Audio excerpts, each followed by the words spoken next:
Olá, sou Ana Bock, do Instituto Silvia Lane de Psicologia e Compromisso Social. Eu estou aqui para convidar você a participar do quarto Simpósio Nacional de Psicologia e Compromisso Social, que acontece 1, 2 e 3 de junho próximo, tá? E que vai aparecer aí o endereço para você buscar fazer a sua inscrição, da sua participação ou da sua participação e do seu trabalho. Esse evento discute questões brasileiras e como a psicologia pode contribuir para garantir uma melhor condição de vida, um Brasil melhor, um país democrático. E para isso nós vamos conversar aqui, para estimular o nosso debate, nós vamos conversar com a professora Maria de Lourdes Trace, a Lourdinha Trace. Ela é psicóloga, doutora em serviço social, professora na PUC de São Paulo, que supervisiona crianças, adolescentes e instituições. Essa é a especialidade dela. Nos últimos acontecimentos do Brasil que nós assistimos com muita a cena de horror que nós assistimos de uma situação dramática numa escola pública de São Paulo, onde um aluno assassinou uma professora, Lourdinha se manifestou, escreveu e nós fizemos uma conversa com ela sobre isso.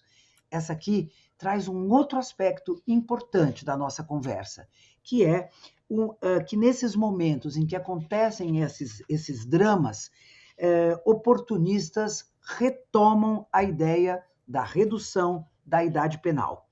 Uma proposta que ressurge a cada crime envolvendo adolescentes, que atinge repercussão e comoção social, demonstrando o oportunismo da retomada da proposição. Uma proposta que leva ao desperdício de vidas.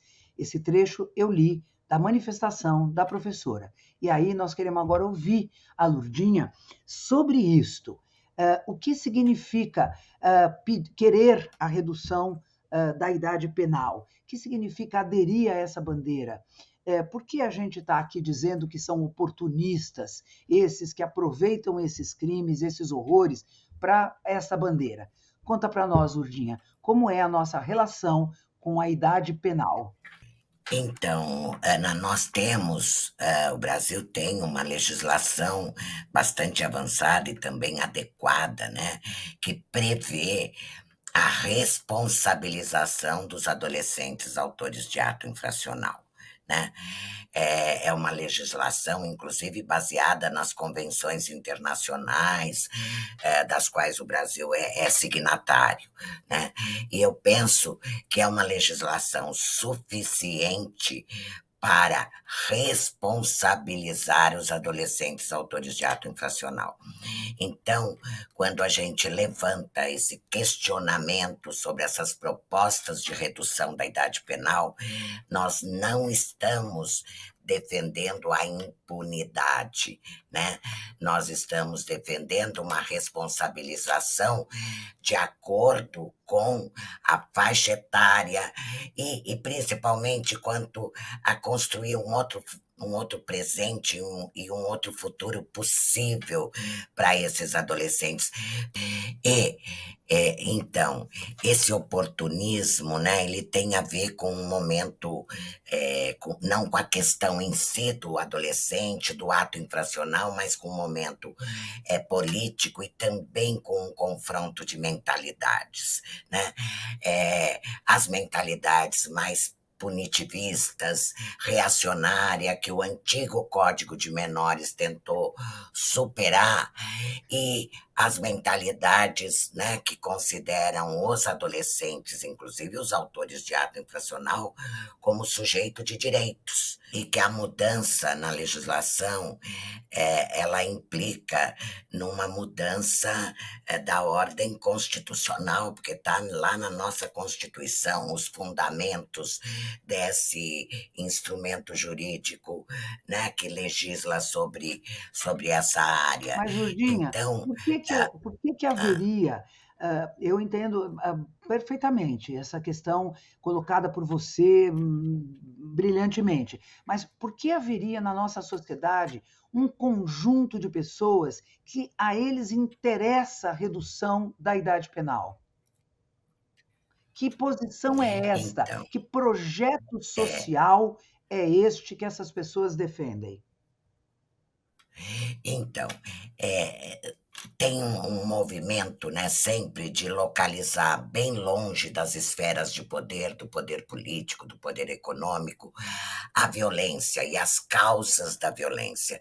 É nesse sentido que tem uma existe a criminalização da pobreza ou de determinados setores da sociedade, né, que estão localizados lá longe, né, e que funciona como se fossem bodes expiatórios, né? Hum, Então, quando surge um caso desse de comoção, vira, né, um caso ícone para de novo mobilizar essa mentalidade punitivista, reacionária, né, que defende essa criminalização, enquanto que nas relações de poder tudo continua absolutamente igual, Dudinha, né? se esses meninos, se a gente tivesse uma redução da idade penal, ou não, mas esses meninos de 13 anos como esse, fossem presos em presídios normais, fossem sujeitados à forma como nós entendemos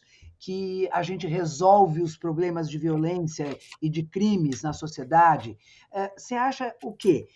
Por que que isto não é bom? Por que que esses meninos serem aprisionados e considerados criminosos como qualquer outro, né?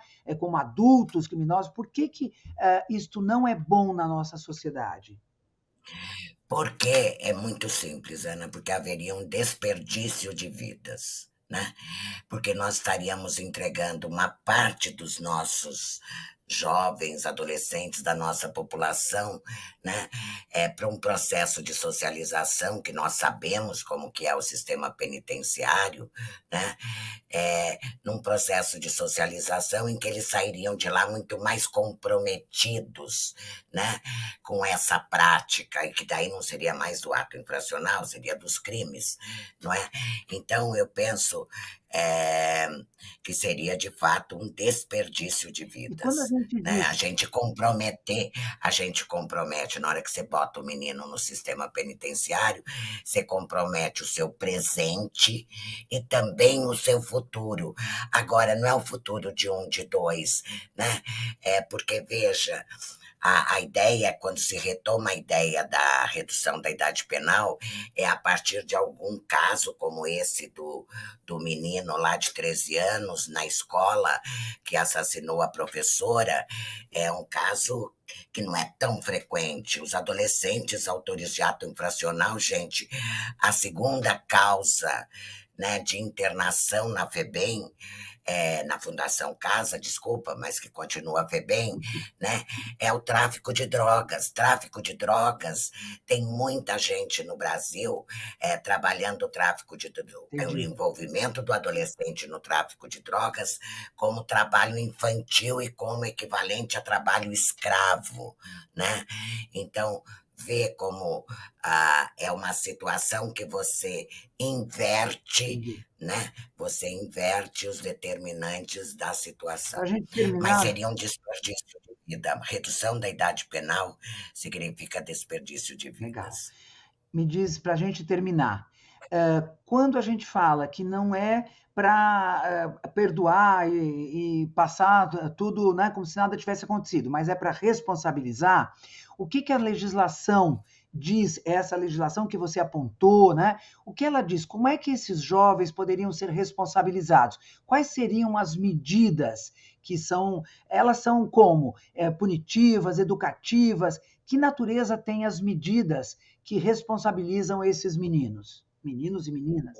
Então, são as medidas socioeducativas que têm uma dupla natureza. Elas são coercitivas, punitivas e educacionais, enfim, que esse é também um grande desafio, como você transforma uma proposta punitiva, né, e você garante a dimensão educacional. E são medidas que são ou de privação de liberdade, né, que é a internação ou a semi-liberdade, no caso da cidade do Estado de São Paulo, feita, né, pela Secretaria da Justiça, de responsabilidade do Estado, né, estadual, e tem as medidas socioeducativas de meio aberto, a liberdade assistida, a prestação de serviço à comunidade, que no caso da cidade de São Paulo, são municipalizadas no Brasil todo, e no caso da cidade de São Paulo, ela é executada pelas organizações da sociedade civil numa parceria com a Secretaria Municipal, né, de Assistência e Desenvolvimento Social. Em outras cidades do estado, muitas vezes ela é executada pela própria secretaria, pelo próprio poder público. Legal. Muito obrigada, Lourdinha. Gente, é isso aí. Veja quanta coisa nós precisamos discutir se a gente quer um Brasil melhor. Vamos discutir as tarefas da psicologia para a democracia no Brasil. Venha ao 4º simpósio.